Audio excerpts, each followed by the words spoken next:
The lights inside the Manhattan Convention Hall shimmered like liquid gold.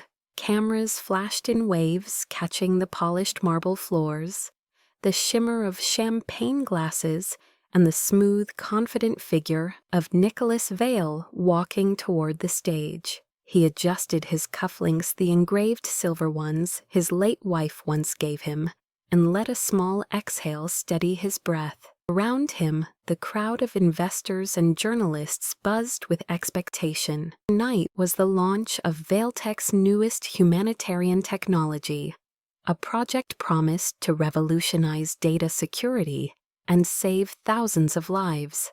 A symphony of applause rose as Nicholas reached the podium. His voice came calm and measured through the speakers. "Ladies and gentlemen, thank you for being here.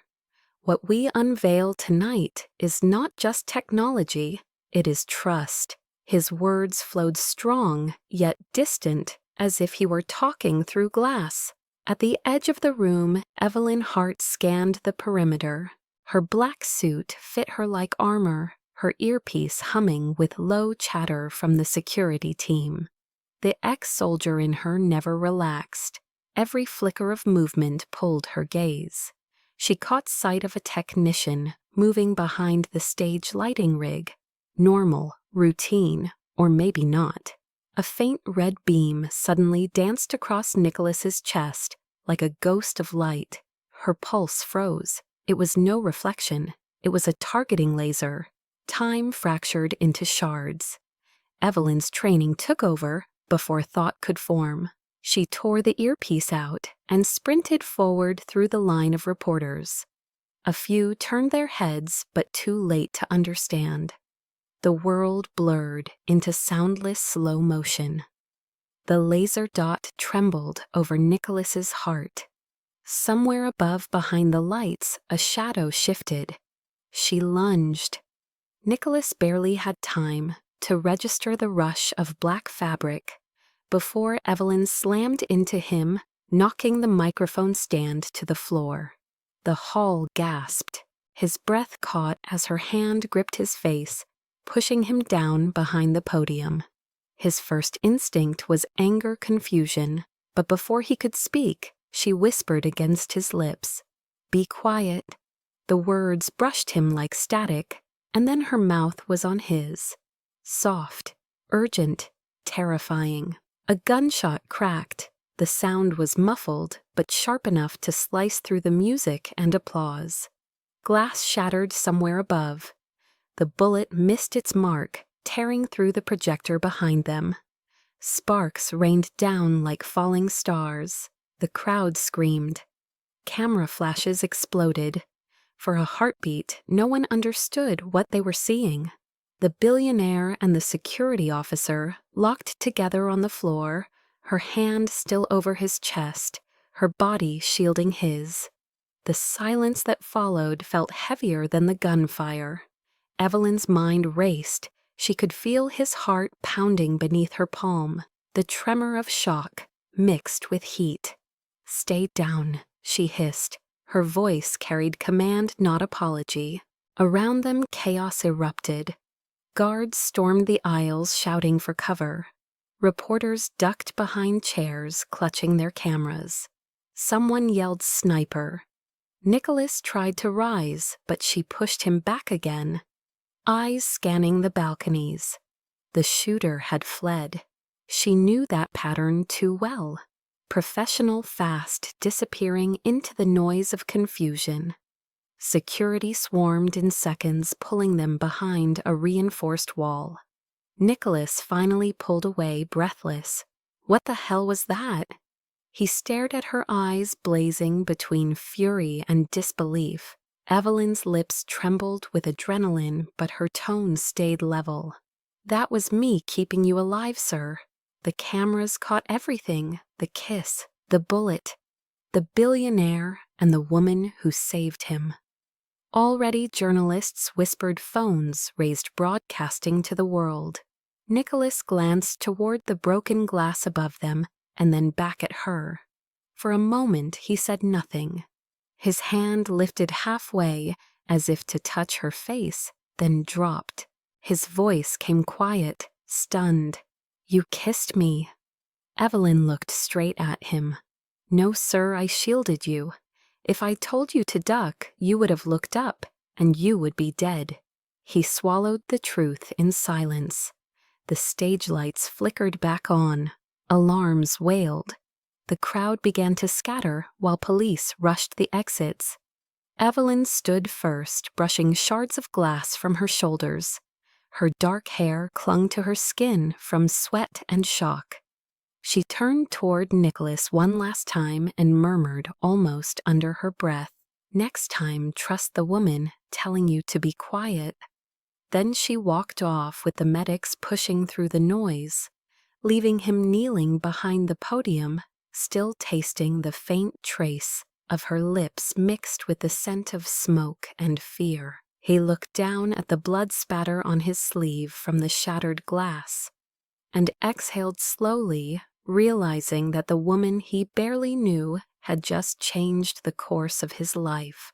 The city was still asleep when Evelyn Hart stepped off the subway and walked toward the towering glass structure of Vale Industries. Her boots clicked against the marble floor of the lobby as security guards glanced up and nodded with silent respect. She wore a crisp black suit, her badge clipped neatly to her belt, and a gaze that missed nothing. The winter wind had left a faint flush on her cheeks, but her posture carried the same discipline she had learned in the army years ago.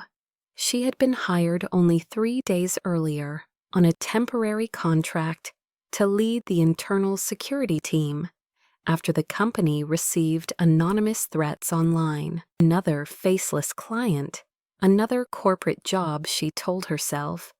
Yet something about this assignment felt heavier. Maybe it was the name Vale. Everyone in the industry knew Nicholas Vale, the enigmatic billionaire whose company controlled half the cybersecurity market. Rumors said he had built his empire from a college dorm and lost his wife in an unsolved attack 5 years ago. Evelyn did not care about the gossip. Her job was to protect his building, not his soul. Still, when she entered the top-floor conference room and saw him for the first time, she felt the air shift. Nicholas Vale stood by the panoramic window, overlooking Manhattan, the skyline painted with dawn. He was tall in a tailored charcoal suit, the kind that made silence feel expensive. His hair was slightly tousled, as if he had worked through the night. A gold wedding band glinted on his finger, catching the morning light. When he turned his head, their eyes met briefly, and something unreadable flickered in his. The HR manager introduced them briskly. "Mr. Vale, this is Ms. Hart. She will be handling on-site security for the next few weeks."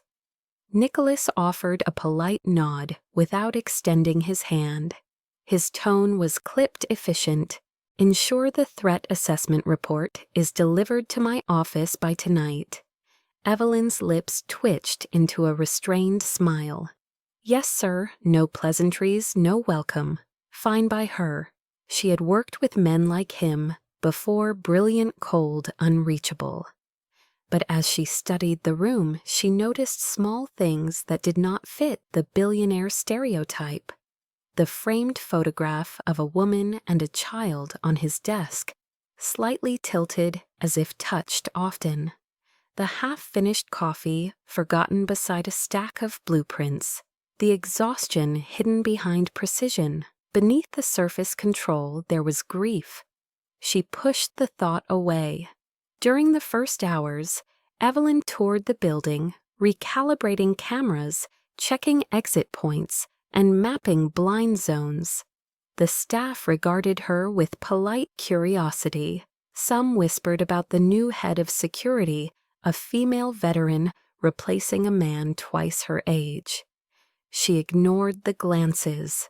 By noon, she had already found 2 breaches in the fire escape system and a faulty sensor that had gone unnoticed for weeks. When she sent her report to Nicholas's assistant, she received a curt message back. Mr. Vale said good work, but keep it discreet. She exhaled faint amusement. Discreet was her default mode. That evening, as the city turned amber, she stood outside the main gates, watching the traffic blur past. A voice behind her startled her slightly. "You're not leaving yet." It was Nicholas, his tone softer than before, though still wrapped in distance. "Habit, sir. I do not clock out until the perimeter is quiet." He followed her gaze toward the street. "You are ex-military, aren't you?" "Yes, sir, Afghanistan." His jaw tightened slightly. "My brother served there. He never came home." "I am sorry," she said quietly. "So am I," he murmured, then turned away. The moment hung heavy between them both, aware they had stepped into a space neither planned to share. Over the next few days, their paths crossed more often. In the elevator, in late-night meetings, Evelyn noticed how Nicholas never raised his voice, yet controlled a room with silence alone. The employees feared disappointing him more than being fired. Power in stillness, she thought. Once during a board review, she heard him say, "We do not sell protection. We sell peace of mind." It struck her because she realized that was exactly what she had been chasing for years, without finding it. On the fourth day, a letter arrived addressed directly to Nicholas. No return address, no sender. The envelope contained a single printed line. "We will finish what we started 5 years ago." His face went pale when he read it. He ordered all access tightened and the upcoming public event reviewed. Evelyn asked if he wanted to cancel the launch, but he refused. "If I let fear dictate my moves, I may as well shut the company down." The next hours turned frantic. She coordinated security drills, updated threat protocols, and personally vetted every staff member attending the gala. At one point, she caught Marcus Reed, the company's COO, watching her with a smirk. He leaned against the doorway of the control room, so the great Nicholas Vale hired a soldier to babysit him. Evelyn did not look up from her screen. "You should hope the babysitting works, Mr. Reed, or you might be out of a job." Marcus chuckled, sharp tongue for someone who works the door. But she had already turned away. Nicholas observed the exchange silently from a distance, his expression unreadable. That night, when the building finally emptied, Evelyn lingered in the security office reviewing footage. The glow of monitors painted her face in cold light. She paused on one camera angle, showing Nicholas alone in his office, staring at the photo of his wife. He lifted the frame, wiped the glass with a thumb, and set it back down before pressing his palms together and bowing his head for a long moment. She looked away, feeling something stir, a quiet empathy she had not expected. People like him, she thought, were not born cold. They froze to survive. When she left the building, the city smelled of rain and exhaust. The reflections of streetlights stretched across puddles like broken stars. She passed a group of veterans sharing cigarettes outside a shelter. One of them saluted her with weary pride. She nodded back. Life had a strange way of circling. The next morning, when she arrived early again, Nicholas's voice echoed from the hallway. "Mrs. Hart in my office, please." He gestured toward a seat as she entered. "You found 2 additional vulnerabilities last night." She nodded. "Yes, sir, and fixed them." He studied her for a long second. "I hired you to provide security, not to rewrite my infrastructure." She held his gaze steady. "With respect, Sir, security is about preventing danger, not reacting to it." He leaned back, thoughtful, maybe even impressed, though he hit it well. "Duly noted," he said finally. As she stood to leave, he added quietly, "Thank you for not sleeping while others do." The compliment caught her off guard. For the first time, she smiled faintly. "That is why you hired a soldier, Mr. Vale." The boardroom smelled of tension and polished wood. Sunlight spilled through the glass walls of the 30th floor, painting long stripes across the table where a dozen executives sat, flipping through papers. Nicholas Vale stood at the head, his expression composed, but his eyes hard. The company was finalizing logistics for the upcoming launch, a multi-million-dollar event that would place ValeTech back at the center of global innovation. Every detail mattered. Evelyn Hart stood quietly near the corner, her black suit blending with the shadows, the only person in the room without a designer badge. She was there at Nicholas's request to brief the board on updated security procedures. When her turn came, she straightened and spoke clearly. "We have reinforced the entry checkpoints and installed new metal detectors at all access points. However, I strongly recommend that we replace the current public stage layout. It exposes the CEO directly to line of sight from the mezzanine level." A murmur spread around the table. Marcus Reed leaned back in his chair, tapping a gold pen against his folder. "That would cost us 2 additional days and a lot of money, Ms. Hart. We cannot keep shifting plans because of every shadow you see." Evelyn's jaw tightened. "It is not about shadows, sir. It is about lives." Marcus gave a short laugh, spoken like a soldier still fighting a war no one remembers. Nicholas's gaze flicked to him cold. "Continue, Ms. Hart." She inhaled slowly, suppressing the instinct to snap back. "I am not suggesting fear, I am suggesting strategy. If someone wants to make a statement, the stage is their perfect shot." Nicholas crossed his arms. "You think someone will attempt that kind of breach in a high-security corporate event? I think people are unpredictable, sir. Fear, pride, ideology all make them reckless." She paused, scanning the faces around the table. "I have seen billionaires beg for their lives, sir. Do not talk to me about power." The room went silent. Even Marcus's smirk faded. Nicholas looked at her longer this time, something shifting behind his guarded expression. After a long moment, he nodded once. "Proceed with the new layout. Meeting adjourned."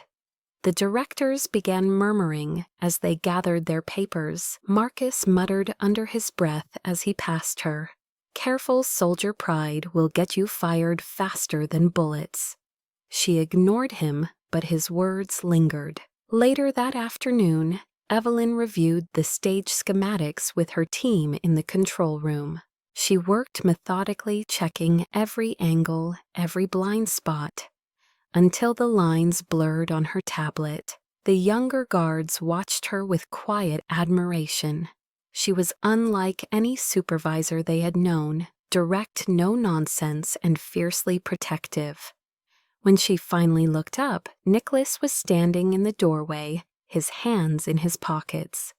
The others fell silent. He motioned for her to step outside. They walked down the hallway lined with glass offices. "You embarrassed my COO this morning," he said evenly. She met his gaze. "I protected your life, sir. Those are not opposites." His lips curved in something that was almost a smile. Most people in that room would have nodded to whatever Marcus said. You did not. "Soldiers are trained to follow orders, not question them," she replied. "True, but good leaders are built from those who know when not to." His tone softened almost imperceptibly. "You were right about the mezzanine.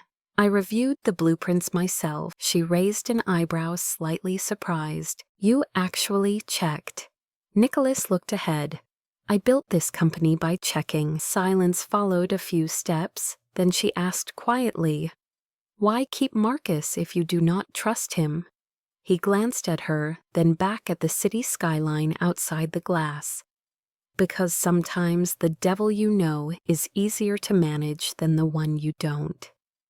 The answer carried exhaustion more than cynicism. She understood that kind of weariness, the one that came from fighting too many invisible wars.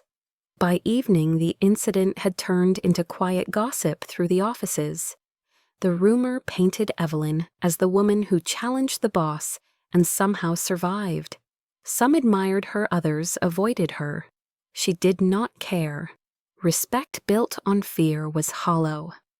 As the city lights came on, she stayed late in the security hub, watching camera feeds flicker from different floors. Nicholas appeared on one of the screens, leaving his office, heading for the elevator.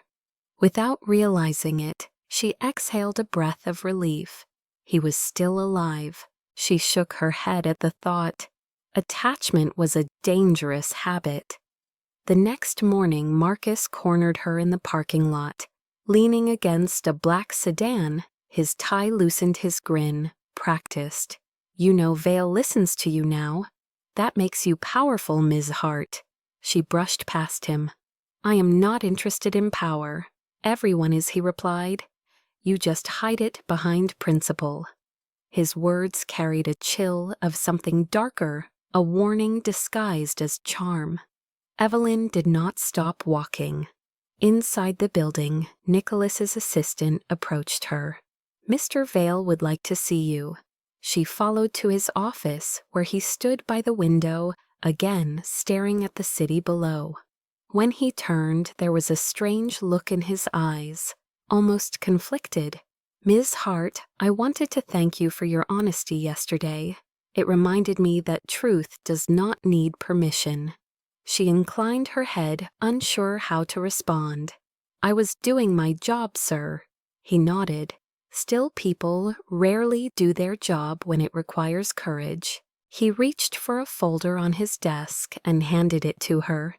"These are the profiles of the attendees for the launch event. Review them personally. I want no mistakes." She hesitated. "That is a lot of responsibility." He looked straight at her. "I know. That is why I am giving it to you." For a heartbeat, she saw not the billionaire, but the man underneath. One who had learned to rely on no one yet was trying to trust again. She took the folder and said quietly, "Understood." As she left his office, the faint reflection of his face remained on the glass behind her. Thoughtful, distant, maybe even haunted. The next few days passed in constant motion. Evelyn coordinated teams, inspected venues, and triple-checked credentials. Nicholas appeared at odd hours sometimes, watching from the balcony, saying little. Once she found coffee waiting on her desk, no note, just steam curling in the air. She knew who left it. It was a small gesture, but it carried something fragile between them, an unspoken respect. In a world of power and masks, Evelyn Hart had become the one woman who did not bow, and that alone had begun to change the man who once thought nothing could reach him. Night in Brooklyn hummed with the low rhythm of trains passing under cracked bridges. Evelyn Hart sat on the edge of her narrow bed in a small one-bedroom apartment, whose walls carried faint echoes of sirens and laughter from the street below. The light from her desk lamp fell on an old framed photo resting beside a stack of unopened mail. In the photo, her younger brother Liam grinned in uniform, standing next to her before his last deployment. She traced the edge of the frame with her thumb, the same gesture she made every night since his death 3 years earlier. The Army report said improvised explosive device, but the words meant nothing. What mattered was that she was not there to protect him. Her guilt had become the ghost that never left the room. She leaned back, staring at the ceiling, thinking about the day's meeting, the look on Nicholas Vale's face when he admitted he trusted her. It unsettled her more than the threats did. Trust was dangerous. It made people vulnerable. She had built her life on walls made of discipline and silence, yet somehow his quiet voice had slipped through. Across town, the Vale penthouse glowed faintly against the skyline. Nicholas stood in the darkness of his office, a glass of water untouched beside him. The city stretched below, like a circuit board pulsing with light and noise. He turned toward the monitor, playing muted footage from 5 years ago, a charity gala gone wrong. The clip was short security footage showing a woman stepping onto the stage beside him, his wife Amelia Vale, radiant and laughing. A second later, the explosion ripped through the frame. Nicholas stopped the video before the smoke could fill the screen. Every night he watched it, punishing himself with the same question, what could I have done differently? The police had called it a terrorist act, random, senseless. But Nicholas knew better. He had made enemies the day he built a firewall, powerful enough to block the world's largest cybercrime ring. They took what mattered most to him and left him with money and guilt. When Evelyn arrived a week ago, her composure and blunt courage had stirred something buried under layers of ice. It frightened him. He poured the water into the sink and looked at his reflection. The man staring back was not the visionary the magazines adored, but a hollowed survivor haunted by ghosts he could not bury. Down in Brooklyn, Evelyn locked her door and sat at her small table, writing in an old leather notebook. She did not keep diaries, only fragments of thoughts, training routines, field notes, small reminders that kept her centered. Tonight she wrote 2 sentences: protect those who cannot protect themselves. Remember why you fight. She closed the notebook with care, the same way she used to close her weapon case years ago. The next morning her alarm buzzed at 5. She dressed in silence, coffee black, no sugar, no news. When she arrived at Vale Industries, the sky was the color of pewter. Nicholas was already there, reviewing documents in the glass conference room alone. He glanced up when she entered. You start early, he said. So do you, she replied. I find peace before the world wakes up. He nodded faintly. Me too. For a moment they stood in comfortable quiet, watching the skyline brighten. Evelyn broke it first. Do you ever stop thinking about what happened 5 years ago? The question slipped out before she could stop herself. Nicholas stiffened but did not turn away. No, he said softly. It is easier to rebuild a company than to rebuild yourself. She met his eyes and for the first time saw raw pain unguarded. He added almost to himself, Amelia was the only person who ever told me to rest. She used to say no fortress can protect a man from his own exhaustion. Evelyn's throat tightened. My brother used to say something similar, she whispered. He believed no armor was complete without purpose. Nicholas studied her expression. You lost him in service. She nodded. Afghanistan. He never came back. I left the army soon after. She forced a small smile. Guess I never learned how to stop protecting people. Their eyes held across the glass table. In that fragile silence, 2 broken histories recognized each other. The intercom buzzed, breaking the moment. Marcus Reed's voice crackled through.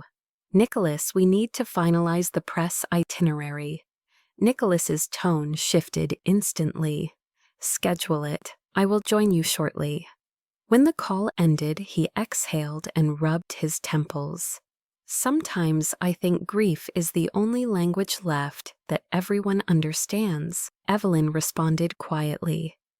Then maybe it is time we learn a new one. He looked at her for a long second, then gave a brief nod of acknowledgement before turning back to his papers. Later that evening, Evelyn walked alone across the rooftop garden that overlooked the Hudson. The cold wind bit her skin, but she welcomed it. Pain reminded her she was still alive. Below in his office, Nicholas sat at his desk surrounded by files. He noticed her silhouette reflected faintly in the glass, the woman standing guard over the city. He felt something stir, not desire exactly, but recognition. For years he had surrounded himself with people who wanted his wealth or power. She wanted neither. She only wanted safety for others, and perhaps for herself. He reached for his phone, then stopped, unsure what he would say. Across the city, Evelyn leaned against the railing, staring at the skyline lights flickering like Morse code. She thought of Nicholas, the haunted look in his eyes, and the strange pull between them. It was not romance, not yet. It was something quieter, two wounded souls orbiting around the same gravity of loss. She whispered into the wind the words she once told her brother before his last mission: stay alive no matter what it costs. Somewhere far below, a light went out in Nicholas's office. As he turned off the monitor, ending the replay of the past, both of them sat in silence, unaware that their lives had already begun to intertwine beyond duty and logic, drawn together by the invisible thread of people who once failed to save someone they loved and would do anything not to fail again.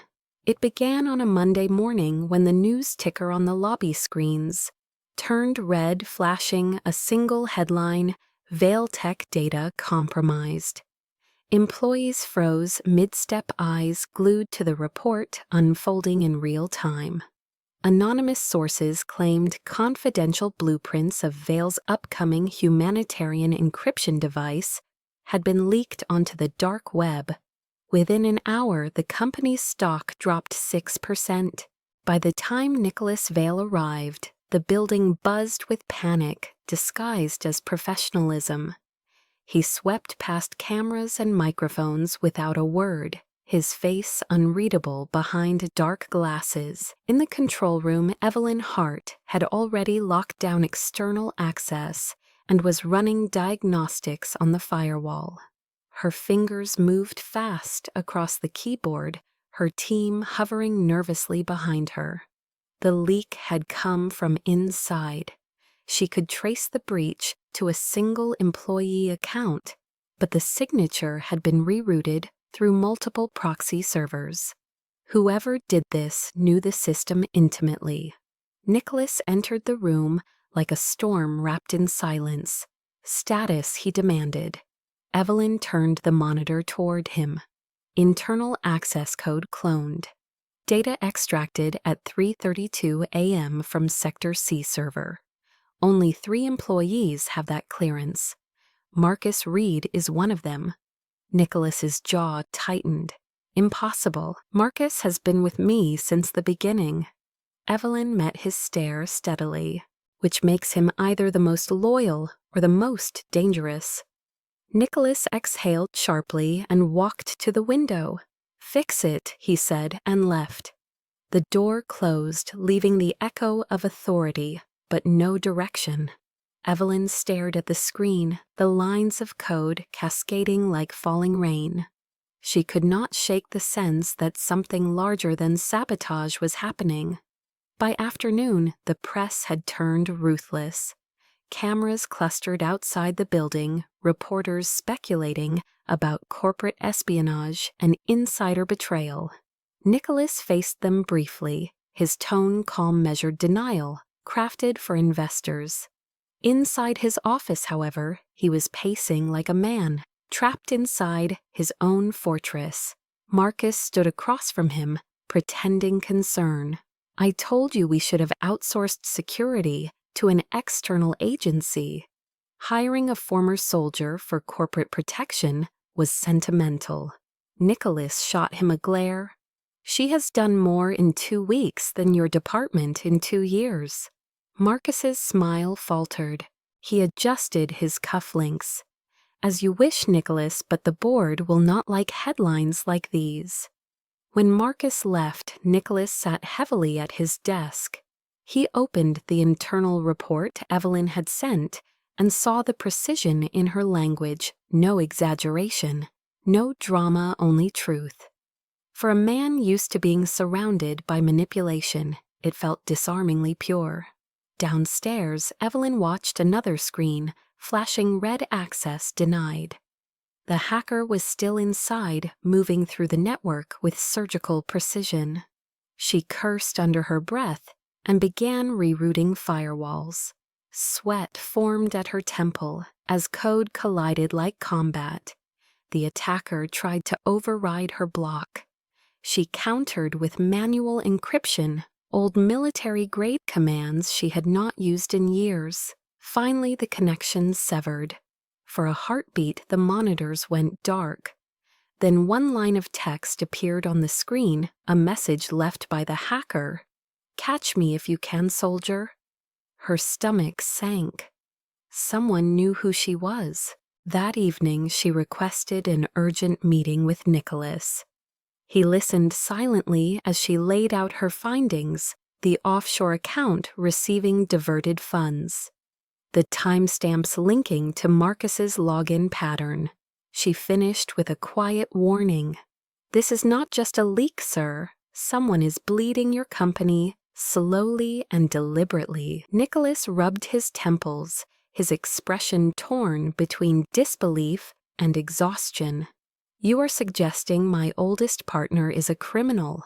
I am suggesting you verify before you dismiss the possibility." Her voice carried no fear, only conviction. He stood turning away toward the window. "Stay in your lane, Miss Hart. I will handle this." Evelyn felt the words cut deeper than intended. "With respect, sir, if I had stayed in my lane last week, you would be dead." Nicholas turned sharply, their eyes locking across the dim light. "Get some rest," he said quietly. "That is an order." She left without another word, but the anger in her chest burned cold. Later that night, Evelyn sat alone in the security hub, lit only by the glow of monitors. Her team had gone home. The building slept, but she could not. She replayed the day's events. The look in Nicholas's eyes when he dismissed her, the smug smile on Marcus's face. She opened a private console and began digging into the offshore accounts again, tracing digital footprints that stretched through shell corporations registered under fake charities. Every route circled back to one central hub registered in the Cayman Islands under the initials MR. It was enough to convince her, but not yet enough to convict him. She saved the file on an encrypted drive and locked it in her drawer. At midnight, her phone buzzed. Unknown number. She hesitated, then answered. A male voice distorted by static said, "You are digging where you should not, Miss Hart. Step back, or you will join your brother." The line went dead. For several seconds, she sat frozen, the mention of Liam slamming through her like a bullet. Fear turned into rage. Someone had breached not only her system, but her past. She rose, grabbed her jacket, and went straight to Nicholas's penthouse office, ignoring the late hour. The night guard tried to stop her, but one look silenced him. She stormed into the office. Nicholas looked up, startled. "Miss Hart, what are you doing here?" She placed the phone on his desk, replaying the call. "Listen." The voice repeated the threat. Nicholas's face darkened. "How did they know about your brother?" "Because whoever is behind this has access to everything, including your private files." Her voice shook slightly, but her eyes did not. "You wanted me to stay in my lane, sir. Well, the threat is already in yours." Nicholas stared at her, then at the skyline outside, glittering with indifference. He moved to the bar, poured 2 glasses of water, and handed one to her. "Sit down, Evelyn." For the first time, he used her first name. She hesitated, then sat. His tone softened. You are right. I underestimated the scale. Tomorrow we will run a full audit. Tonight you need protection. I will have a car take you home. She shook her head. They already know where I live. I will stay here. He studied her a moment, then nodded slowly. Very well. You can use the guest suite. As she turned to leave, he said quietly, Thank you for not giving up, even when I make it hard. She looked back, meeting his eyes in the faint city glow. That is what soldiers do, sir. We fight even when no one believes the war is real. She left the office unaware that the war she spoke of had already begun inside his company, and that by morning the enemy would no longer hide behind screens, but step into the light. The rain began before dawn, tapping softly against the mirrored windows of Vale Industries like fingertips on glass. Evelyn Hart stood in the dim glow of the security command room, her reflection fractured by dozens of monitors, displaying every corridor of the building. The system hummed low steady, but she could feel tension under its rhythm, the kind that warns of storms not yet visible. She had spent the night tracing residual code left by the hacker, but whoever was behind it had covered their trail perfectly. Her body ached from exhaustion, but her mind refused to rest. Behind her, Nicholas Vale appeared without sound, a shadow in a tailored suit.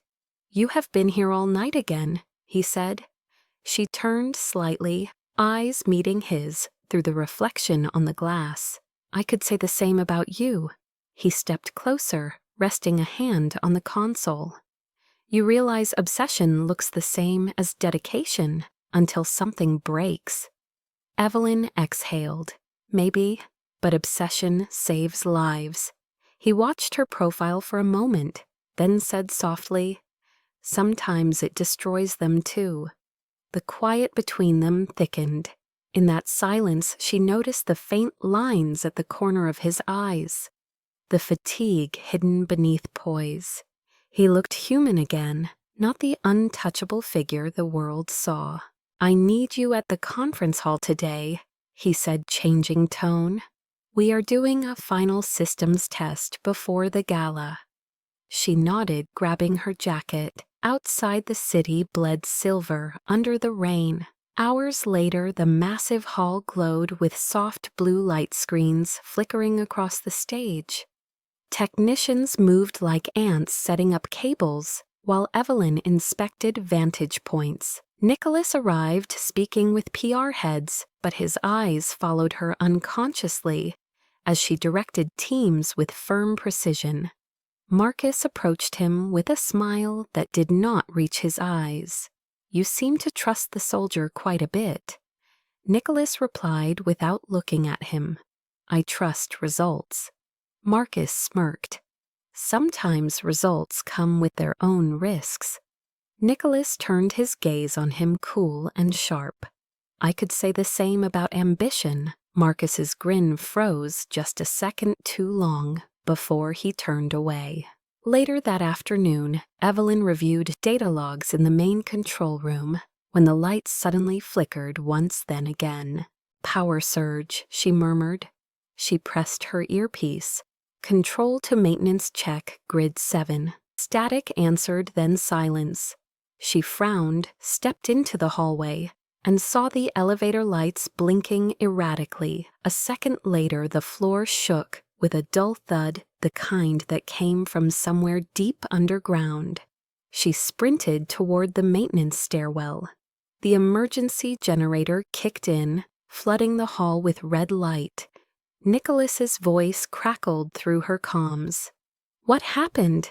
We just lost grid 7, sir. Possible tampering. Stay where you are, he ordered. Negative, I am checking it now. She descended quickly, boots echoing off concrete until she reached the sublevel. The door to the generator room hung ajar. Inside, cables sparked and smoke drifted through the air. Someone had cut the main power feed and left traces of acid on the casing. She took a photo, then reconnected the emergency line by hand, burning her fingers slightly. When the lights above stabilized, she exhaled and called up, "We are back online." Nicholas's voice came through tight with relief. "Good work, Hart. Get back up here." When she emerged minutes later, security swarmed the area. Nicholas met her at the base of the stairs, anger and concern warring in his eyes. "You could have been killed." She shrugged, wiping soot from her cheek. "Better me than 500 people trapped in elevators." He stared at her longer than he should have. "You do not get to decide whose life is worth more." She met his gaze evenly. "I already did, sir. It is my job." He looked away first. "Come on," he said quietly. "Let me buy you a coffee." They ended up in the executive lounge where floor-to-ceiling windows looked out over the rain-drenched city. For a while, neither spoke. Finally, he said, "I used to think control was the same as safety. But every time I tighten my grip, something else slips away." Evelyn leaned back, studying him. "That sounds like a man who misses sleeping." He smiled faintly. "Do soldiers ever sleep?" "Only when they stop hearing the echoes," she replied softly. He glanced at her. "And have you?" She shook her head. "Not yet." Their eyes held longer. This time the air between them charged with something they both refused to name. The door opened suddenly, and Marcus entered holding a folder. "Sorry to interrupt, but we have an issue with the press list." Nicholas's tone cooled instantly. "Handle it?" Marcus hesitated, glancing at Evelyn. "Of course." When he left, Nicholas sighed, rubbing his forehead. "He used to be my closest friend. Now every word from him feels like a transaction." Evelyn replied quietly, "That is because it is. The simplest betrayals often wear friendship's face." Nicholas looked at her as though she had spoken something he had needed to hear for years. As the evening approached, Nicholas insisted on inspecting the backup control system himself. Evelyn accompanied him down to the server vault, a glass-enclosed chamber humming with data racks and cool air. The elevator halted midway suddenly, jerking to a stop between floors. The lights flickered and died.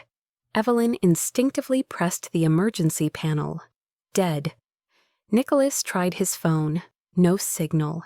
Marcus's warning about risks echoed faintly in his mind. "Great," she muttered, tapping her earpiece. No response. Then she looked at him in the dim glow of her phone flashlight. "Claustrophobic?"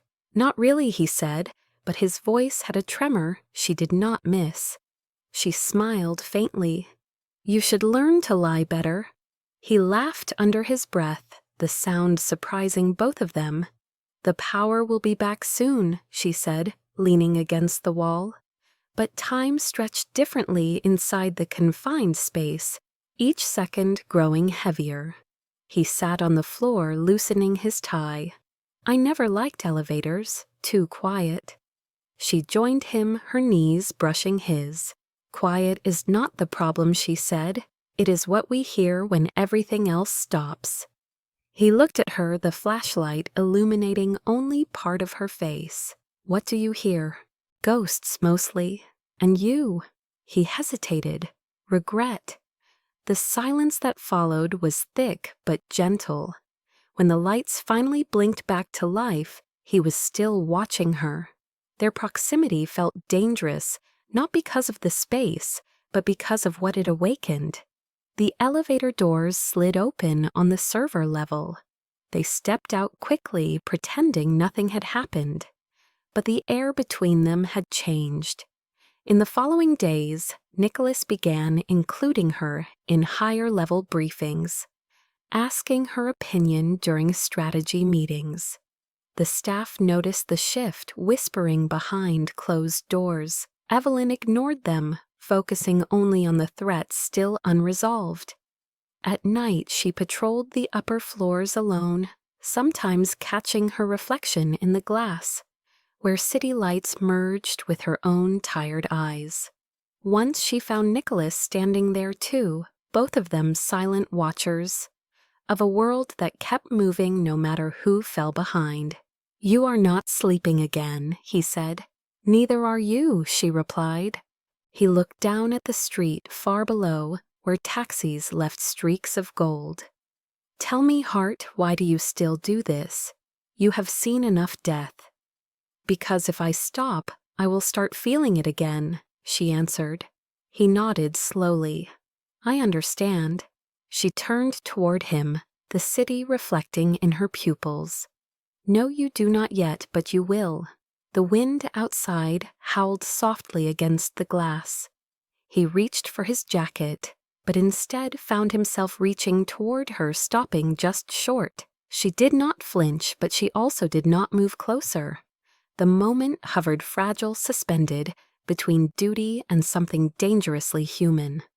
Finally, she said quietly, "You should rest, Mr. Vale. Tomorrow will be worse." He lowered his hand, eyes still locked on hers. "You are probably right, Evelyn." Her name lingered in the air like a secret. When she left, he stood alone, staring at the door, realizing that somewhere between trust and temptation, he had begun to want something no amount of control could contain. Morning sunlight slanted across the Vale Industries atrium, bouncing off the glass and steel like reflections of a world too bright for the secrets it held. Evelyn Hart entered through the side entrance, coffee in hand, her mind already cataloging threat reports from the night before. The building felt uneasy, as if something beneath the surface had shifted. The security feed showed brief power fluctuations again, small ones almost invisible except to someone who paid attention. When she reached her desk, she found an envelope resting on her keyboard with no sender name, only her initials scrawled in red ink. She opened it and froze. Inside was a photo of her standing near the generator room the night of the sabotage, accompanied by a printed message, "You were seen." Her pulse quickened. Whoever sent this wanted her off balance. She took the evidence straight to Nicholas's office.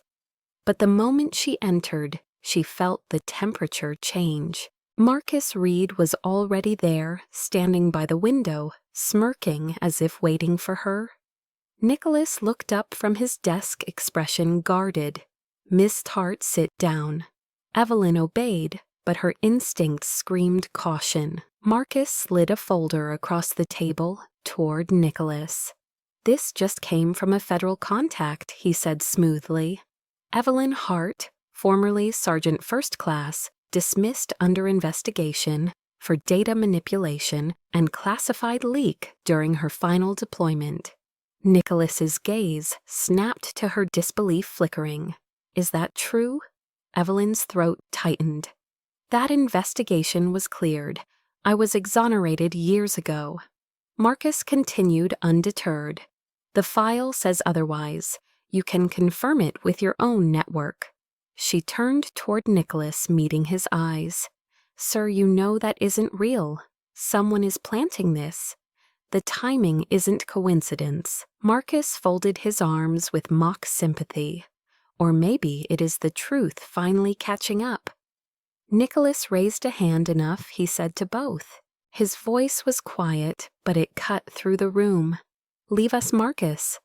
The COO hesitated, then left a smug glance in his wake. When the door shut, Evelyn stood straight. "Sir, you have to listen. This is connected to the leak. Marcus is behind it. He is framing me to cover his tracks." Nicholas exhaled, running a hand through his hair. "I want to believe you." "Then do. You know me. You have seen me work every hour since the threats began. I am not your enemy." His gaze softened for a fraction, but then hardened again.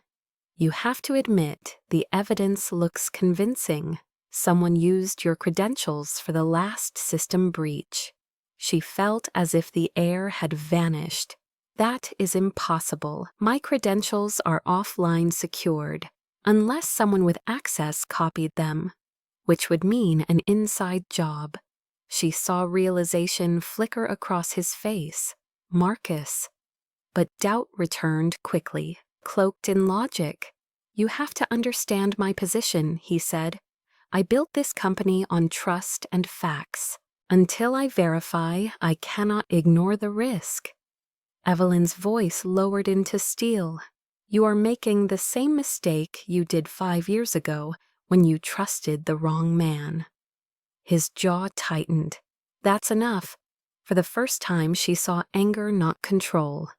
Leave your badge with security. You are suspended pending investigation. She stood frozen, the weight of betrayal sinking deeper than any wound. Yes, sir, she said quietly.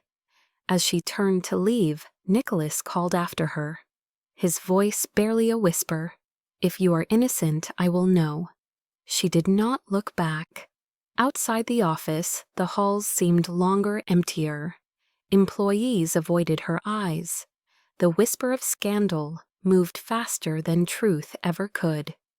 By evening, she was packing her things from the security hub. Her team stood awkwardly watching, uncertain what to say. When she reached the elevator, the doors opened, revealing Marcus waiting inside. He smiled, thin and triumphant. Rough day, soldier. She stared at him silently. He leaned closer. You should have stayed in your lane. Then he whispered lower. The next time you see Nicholas, he will be gone. Her heart slammed against her ribs. What did you say? He straightened, smoothing his suit. Joy unemployment, Ms. Hart. The doors closed. Evelyn gripped her phone, ready to call Nicholas, but hesitated. He would not answer her now. Instead, she drove straight to her Brooklyn apartment, pulled out her encrypted drive, and opened the files she had hidden. The money trail, the offshore accounts, the time-stamped access logs, all pointing to Marcus. She transferred copies to a secondary drive and slipped it into her jacket pocket. Then she sat in silence, the city noise muffled beyond the rain-streaked window. Her brother's picture lay on the table, watching her like a reminder of promises made. She whispered, I will not fail again. The next morning, she tried to reach Nicholas through his assistant, but was blocked, every channel closed. Desperation clawed at her, but beneath it, resolve hardened. If she could not reach him, she would save him anyway. She spent the day tracing Marcus's communication till one encrypted call pinged from a warehouse near the East River. She memorized the coordinates. As night fell, she headed there wearing dark clothes, armed only with her old service sidearm. The warehouse loomed silent against the water, its windows black. She slipped inside, moving through shadows until voices echoed from the upper level. Marcus was there, speaking to 2 men, one of them a known mercenary, formerly military. She crouched behind a crate, recording everything on her phone. The plan was clear. Marcus had hired them to stage a lethal accident during the gala using a remote rifle. Nicholas Vale would die on stage in front of the world, and Marcus would inherit both sympathy and control. Evelyn's stomach turned, but she kept filming until Marcus caught movement from the corner of his eye. He barked a command. The mercenaries drew weapons. Evelyn sprinted toward the exit gunfire, chasing her through metal corridors. A bullet grazed her arm as she dove through a side door, tumbling onto the wet docks. She crawled behind a container and fired 2 warning shots back, forcing them to retreat. Sirens wailed in the distance. Someone had heard the noise. She pressed her hand to the wound and whispered through clenched teeth, "Not tonight." She escaped into the maze of alleys, disappearing before the police arrived. Back in her car, she wrapped her arm with gauze and stared at the phone, trembling with adrenaline. She had the proof, but now Marcus knew she did. By dawn, she was back outside Vale Industries waiting for Nicholas. When he arrived, he looked shocked to see her bruised, soaked blood seeping through her sleeve. "Evelyn, what happened?" She handed him the phone. "Watch this." The video played Marcus's voice clear and damning. Nicholas's expression darkened with every word. When it ended, he looked at her, stunned guilt flooding his face. "My God, I was wrong." She nodded once, exhausted. "They are going to kill you, sir, tonight. You need to cancel the event." He hesitated, torn between pride and fear. "I cannot cancel now. It would confirm weakness to the board." She stepped closer, eyes blazing. "Weakness is dying for appearances." He opened his mouth, then closed it, realizing she was right. But before he could respond, Marcus entered, flanked by 2 guards, his tone icy. "What is she doing here?" Nicholas turned to him, voice calm but lethal. "She came to deliver your confession, Marcus." The COO froze, then forced a laugh. "This is ridiculous." The guards shifted, uncertain. Evelyn's phone buzzed. She glanced down and saw a new message on the screen from an unknown number. "The stage is already set. Too late." She looked up at Nicholas, her face pale. "You need to leave the building now." Marcus saw the panic and smirked. "What's wrong, soldier? Nervous about your evidence?" Evelyn pushed past him, running toward the control room, shouting into her radio, "Evacuate the main hall now." Nicholas followed, calling her name. Overhead, the lights flickered again. Somewhere deep inside the building, machinery hummed like a warning heartbeat. She stopped, turned to him, eyes fierce. "If you die tomorrow, I will still be the one who tried to save you."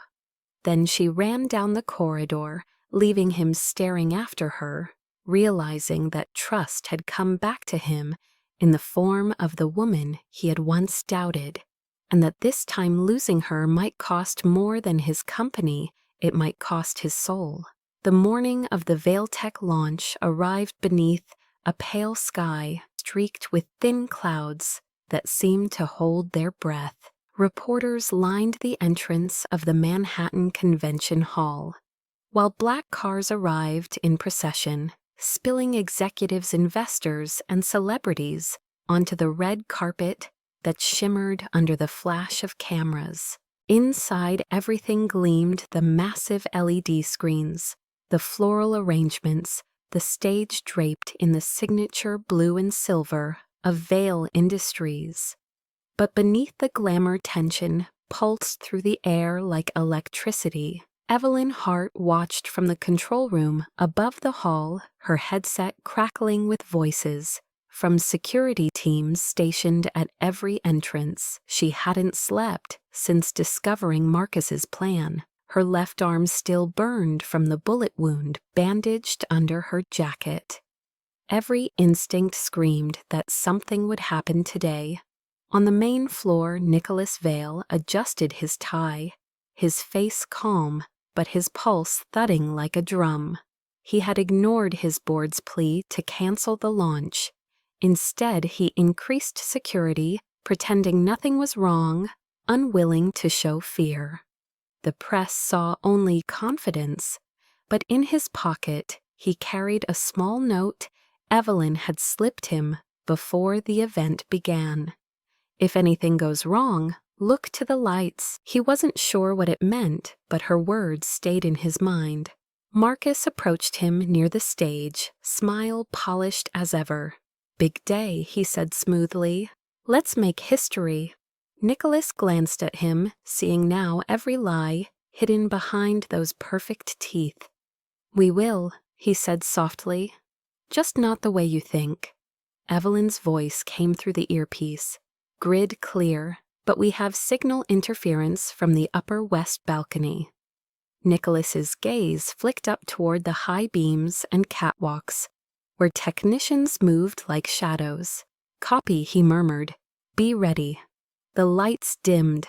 The crowd applauded as a short introductory video played on the giant screen. Evelyn scanned camera feeds, zooming in on each balcony, her muscles tightening.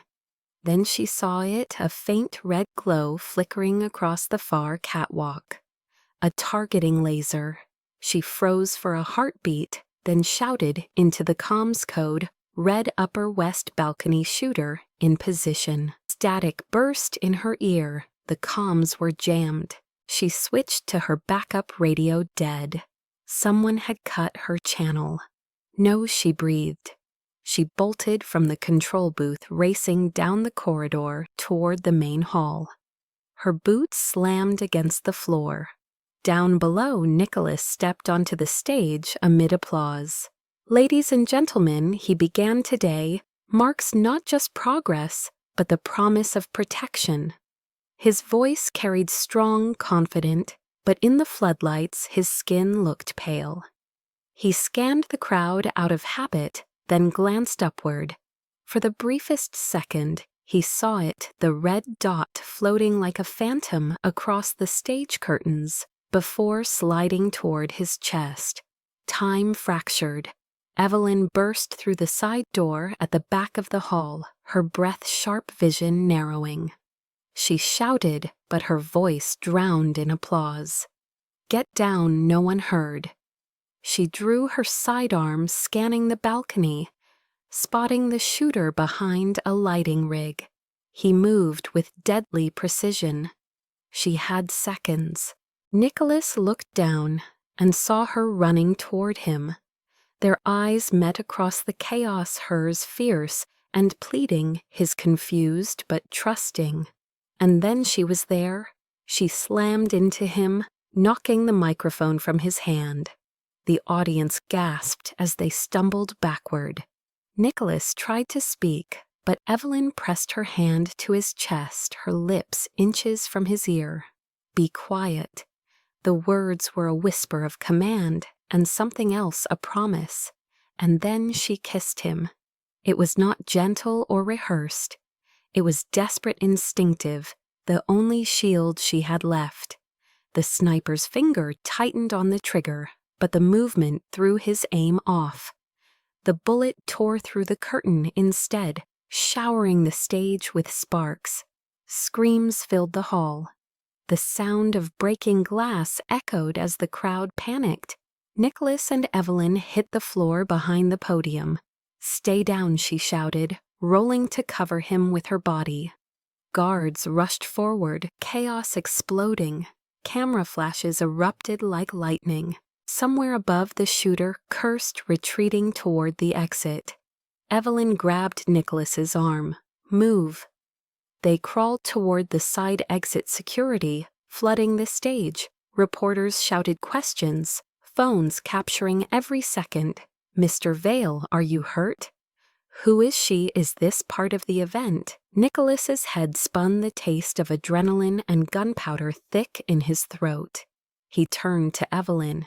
"You're bleeding." She ignored it. "We need to find Marcus. He's the only one who can call off the shooter." Nicholas's mind reeled. "You think he's still here?" "He planned this for months. He wants to see you fall." She pushed through the hallway, dragging him toward the back offices. Alarms blared, the building in lockdown.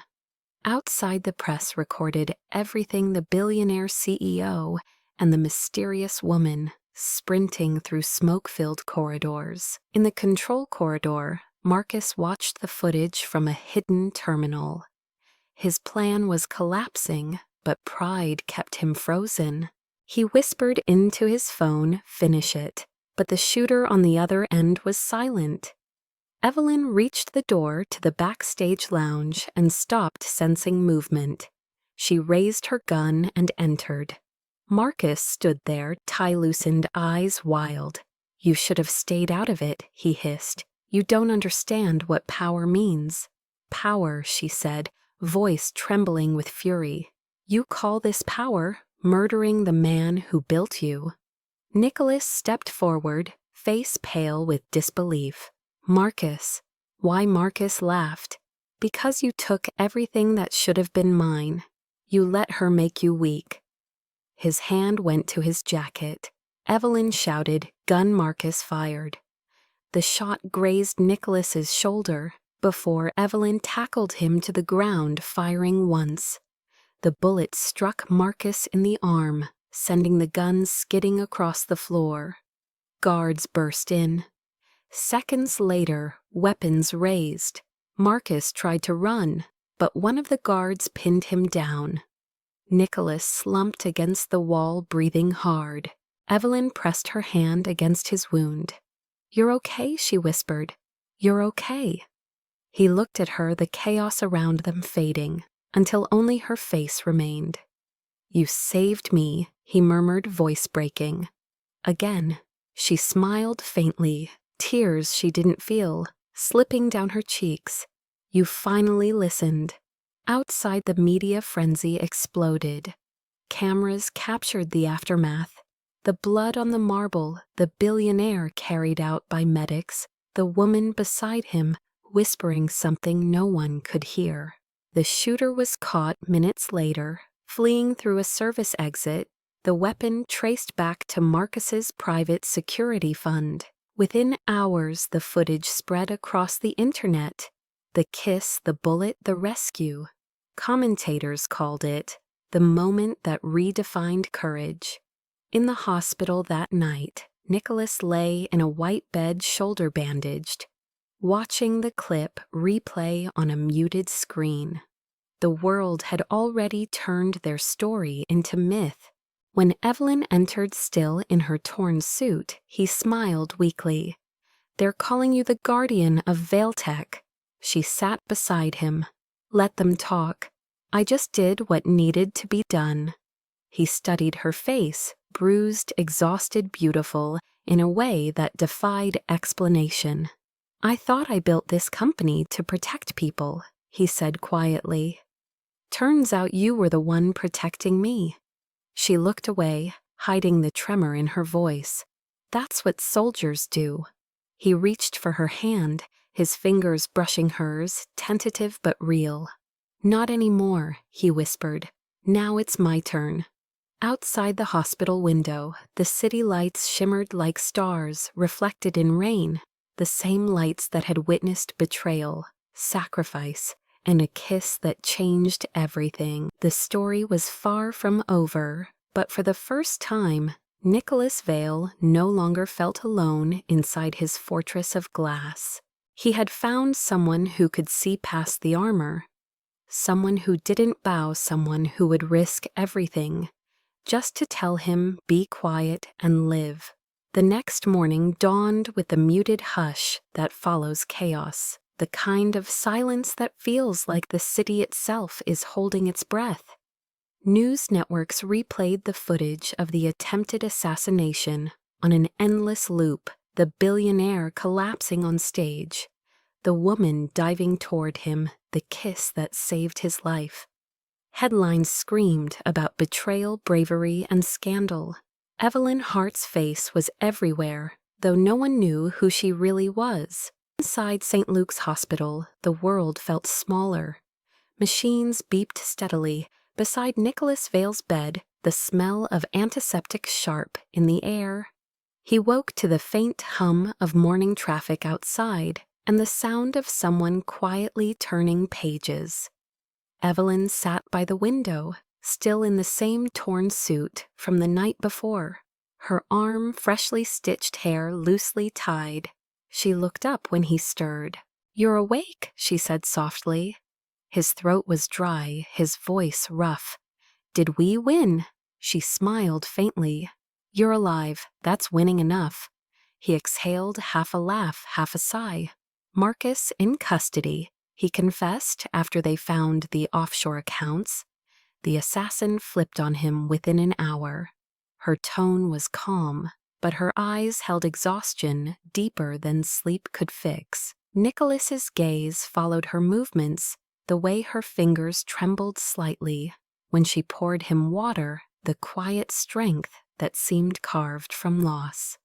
"You didn't have to stay," he said. "You're not on the payroll anymore." She handed him the cup. "I wasn't on the payroll when I saved your life either." He took a sip and studied her. "You always speak like a soldier." "Maybe because I never stopped being one," she replied. For a moment they were silent, the air between them charged with the weight of everything unspoken. Then Nicholas said quietly, "When you kissed me—" She froze her eyes, flicking up to meet his. "I thought it was madness," he continued, "and then I realized it was mercy." Her lips curved in a faint, tired smile. "That wasn't to save your life, Mr. Vale. It was to remind you you're still alive." The words lingered like a whisper neither of them could escape. Hours later, police and reporters crowded the lobby demanding statements. Nicholas gave none. Instead, he called a private meeting with law enforcement, his legal team, and one unexpected guest, Evelyn. She entered the room quietly, wary of the stares. Nicholas's lawyer started. "Sir, I don't think you don't need to think," Nicholas interrupted. "She stays." The officer handed over the evidence file. Marcus reads confession. The bank transfers the message logs coordinating the attack. It was airtight. When the officer left, Nicholas leaned back, rubbing his temples. "5 years ago, my wife died because I trusted the wrong man. This time, I almost made the same mistake." Evelyn looked down, unsure if she should speak. He continued, voice low. "You warned me. I didn't listen. You saved me anyway." She met his gaze. "That's what you do when you care about someone," she said simply. The admission hung in the room, fragile and raw. He swallowed the truth, both heavy and freeing. "Then I owe you more than gratitude." She shook her head. "You don't owe me anything. Just do something good with your second chance." Later that week, Valetech released an official statement. Marcus Reed had been arrested on charges of embezzlement, conspiracy, and attempted murder. Nicholas reinstated Evelyn as head of corporate security, despite the board's protests. During the press conference, he stood before flashing cameras, his shoulders still bound, his voice steady. "I built this company on technology meant to protect people," he said. "But I learned that true protection doesn't come from firewalls or codes. It comes from people who refuse to look away." He turned toward Evelyn, who stood at the side of the stage, expression unreadable beneath the lights. "This woman is one of them," he continued. "She's the reason I'm standing here today, and she will lead our efforts to ensure no one else suffers because of our blind trust." The applause was immediate, echoing through the hall that had once been stained with fear.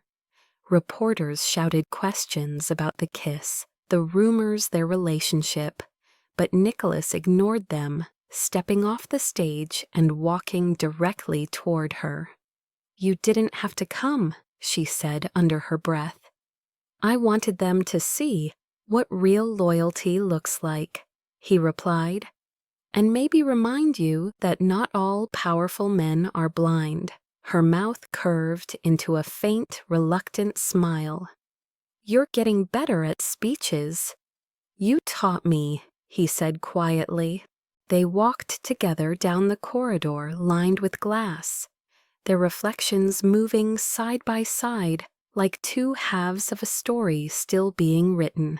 That night, when the building finally emptied and the city glowed below, Nicholas found Evelyn on the rooftop garden, again leaning against the railing as the wind tugged at her hair. He approached silently. "You ever think about leaving all this behind?" he asked. "Sometimes," she said, "but then I remember why I stay. Because people like you are the reason I still believe some lives are worth guarding." He stepped closer, close enough to feel the warmth radiating from her despite the cold. "And who guards you, Evelyn?" She looked at him, the city lights reflected in her eyes like small constellations. "No one has to. Not anymore." He reached out slowly, fingers brushing the bandage on her arm. "You're wrong," he said softly. "Someone does." For a moment she didn't move. Then she placed her hand over his, steady and sure. The city around them buzzed with noise and light. But up there in the quiet above, all there was peace, the kind that comes after storms. In the distance, sirens wailed reminders that danger never really disappears, but for once it didn't matter. They had faced betrayal and walked through it alive. When Evelyn finally spoke, her voice was soft, almost lost to the wind. "So what happens now?" Nicholas smiled faintly. "Now we rebuild, together." And as the lights of New York shimmered around them, two souls that had once lived behind walls of guilt and fear finally stood unguarded, finding redemption, not in perfection, but in the courage to begin again.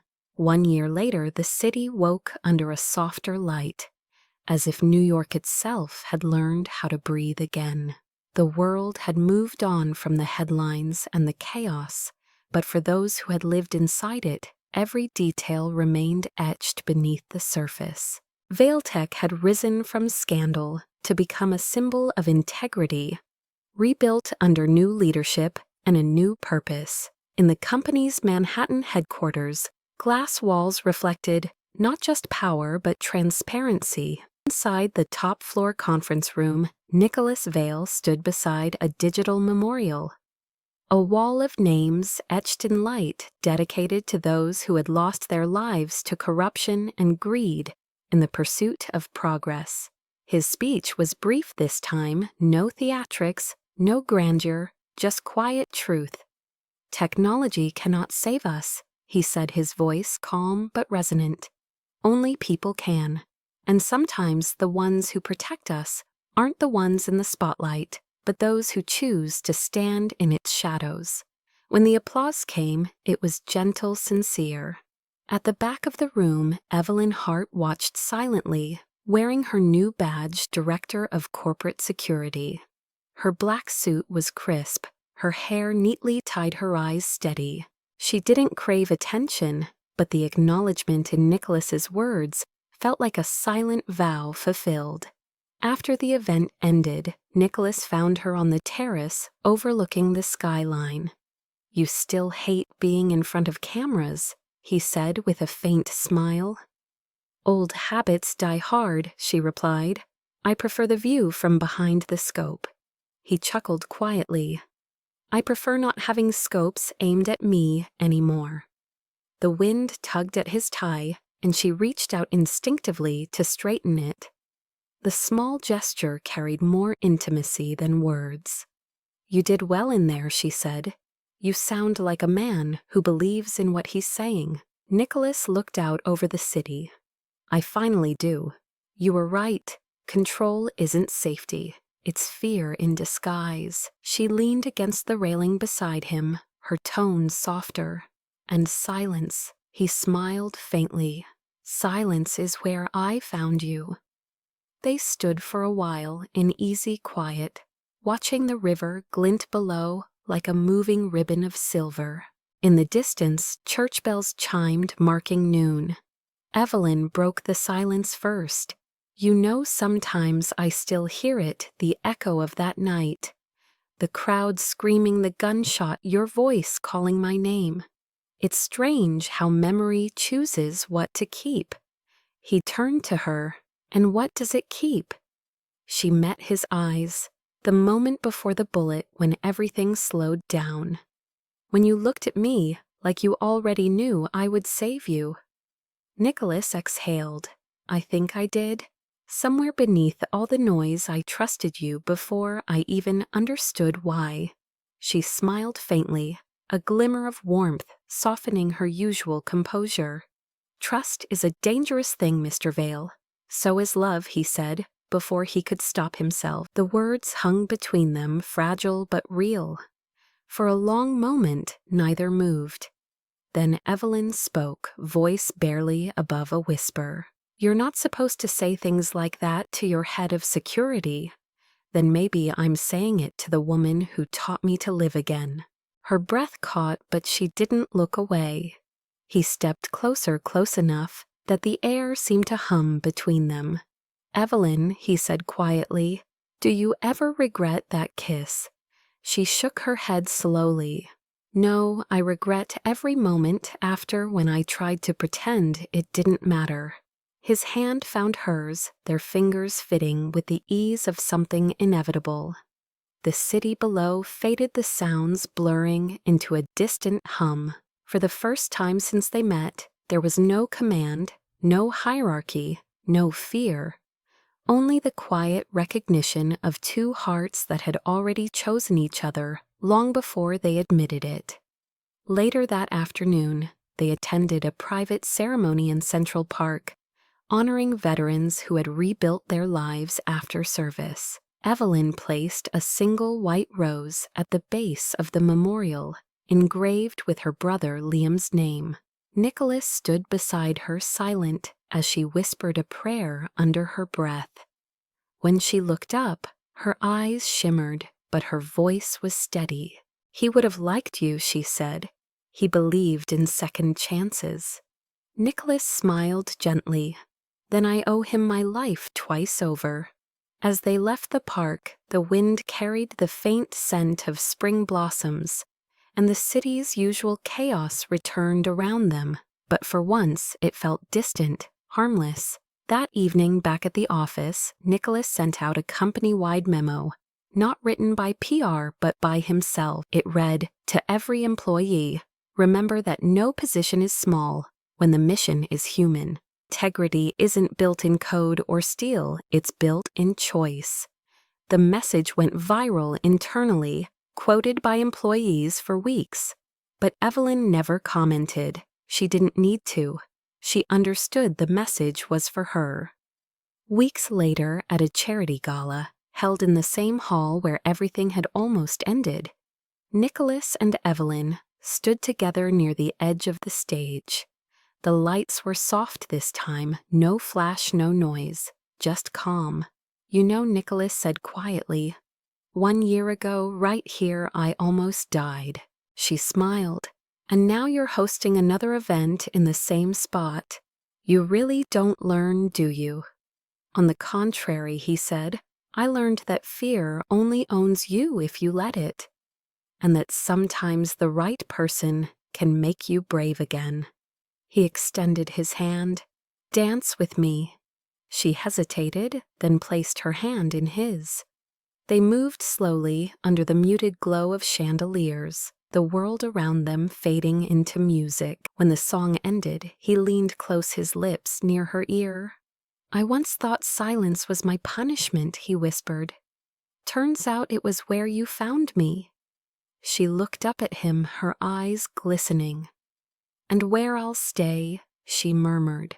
The applause that followed belonged to the next speaker, but for them it felt like the universe itself had clapped softly, an acknowledgement that love had not been defeated, only delayed. Outside rain began to fall again, soft and forgiving.